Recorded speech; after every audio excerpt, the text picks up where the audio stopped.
Pasal 10 Kunjungan Ratu Negeri Seba. Ketika Ratu Negeri Seba mendengar kabar tentang Salomo berhubung dengan nama Tuhan, maka datanglah ia hendak mengujinya dengan teka-teki. Ia datang ke Yerusalem dengan pasukan pengiring yang sangat besar, dengan unta-unta yang membawa rempah-rempah, sangat banyak emas dan batu permata yang mahal-mahal. Setelah ia sampai kepada Salomo, dikatakannya lah segala yang ada dalam hatinya kepadanya. Dan Salomo menjawab segala pertanyaan ratu itu. Bagi raja tidak ada yang tersembunyi, yang tidak dapat dijawabnya untuk ratu itu. Ketika Ratu Negeri Seba melihat segala hikmat Salomo dan rumah yang telah didirikannya, makanan di mejanya, cara duduk pegawai-pegawainya, cara pelayan-pelayannya melayani dan berpakaian, minumannya dan korban bakaran yang biasa dipersembahkannya di rumah Tuhan, maka tercenganglah ratu itu, dan ia berkata kepada raja, "Benar juga kabar yang kudengar di negeriku tentang engkau dan tentang hikmatmu. Tetapi aku tidak percaya perkataan-perkataan itu, sampai aku datang dan melihatnya dengan mataku sendiri. Sungguh setengahnya pun belum diberitahukan kepadaku.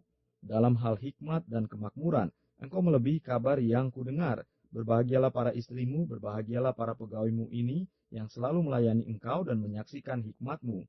Terpujilah Tuhan Allahmu yang telah berkenan kepadamu sedemikian, hingga ia mendudukan engkau di atas tahta kerajaan Israel. Karena Tuhan mengasihi orang Israel untuk selama-lamanya, maka ia telah mengangkat engkau menjadi raja untuk melakukan keadilan dan kebenaran. Lalu diberikannya lah kepada raja 120 talenta emas dan sangat banyak rempah-rempah dan batu permata yang mahal-mahal. Tidak pernah datang lagi begitu banyak rempah-rempah seperti yang diberikan Ratu Negeri Seba kepada Raja Salomo itu. Lagi pula kapal-kapal Hiram yang mengangkut emas dari Ofir membawa dari Ofir sangat banyak kayu cendana dan batu permata yang mahal-mahal. Raja mengerjakan kayu cendana itu menjadi langkan untuk rumah Tuhan dan untuk istana raja, dan juga menjadi kecapi dan gambus untuk para penyanyi. Kayu cendana seperti itu tidak datang dan tidak kelihatan lagi sampai hari ini. Raja Salomo memberikan kepada Ratu Negeri Seba segala yang dikendakinya dan yang dimintanya, selain apa yang telah diberikannya kepadanya sebagaimana layak bagi Raja Salomo. Lalu ratu itu berangkat pulang ke negerinya bersama-sama dengan pegawai-pegawainya. Penghasilan Salomo dan kekayaannya. Adapun emas yang dibawa kepada Salomo dalam 1 tahun ialah seberat 666 talenta. Belum terhitung yang didapat dari saudagar-saudagar dan dari para pedagang-pedagang dan dari semua raja Arab dan bupati-bupati di negeri itu.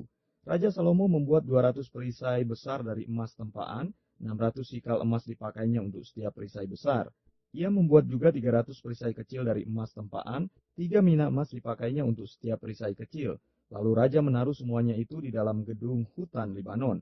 Juga raja membuat tahta besar dari gading yang disalutnya dengan emas tua. Tahta itu 6 tingkatnya. Pada tahta itu ada di sebelah belakang sebuah kepala bundar, dan pada kedua sisi tempat duduk ada kelek-kelek. Di samping kelek-kelek itu berdiri 2 singa.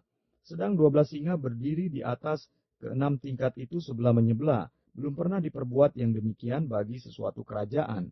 Segala perkakas minuman Raja Salomo dari emas dan segala barang di gedung hutan Libanon itu dari emas murni. Tidak ada barang perak sebab orang menganggap perak tidak berharga pada zaman Salomo. Sebab di laut Raja mempunyai kapal-kapal Tarsis bergabung dengan kapal-kapal Hiram. Dan sekali 3 tahun kapal-kapal Tarsis itu datang membawa emas dan perak serta gading juga kera dan burung merak. Raja Salomo melebihi semua raja di bumi dalam hal kekayaan dan hikmat. Seluruh bumi berikhtiar menghadap Salomo untuk menyaksikan hikmat yang telah ditaruh Allah di dalam hatinya. Mereka datang masing-masing membawa persembahannya, yakni barang-barang perak dan barang-barang emas, pakaian, senjata, rempah-rempah, kuda dan bagal, dan begitulah tahun demi tahun.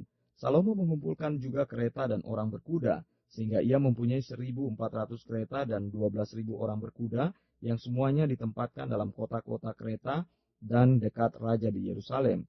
Raja membuat banyaknya perak di Yerusalem sama seperti batu, dan banyaknya pohon kayu aras sama seperti pohon ara yang tumbuh di daerah bukit. Kuda untuk Salomo didatangkan dari Misraim dan dari Kewe. Saudagar-saudagar raja membelinya dari Kewe dengan harga pasar.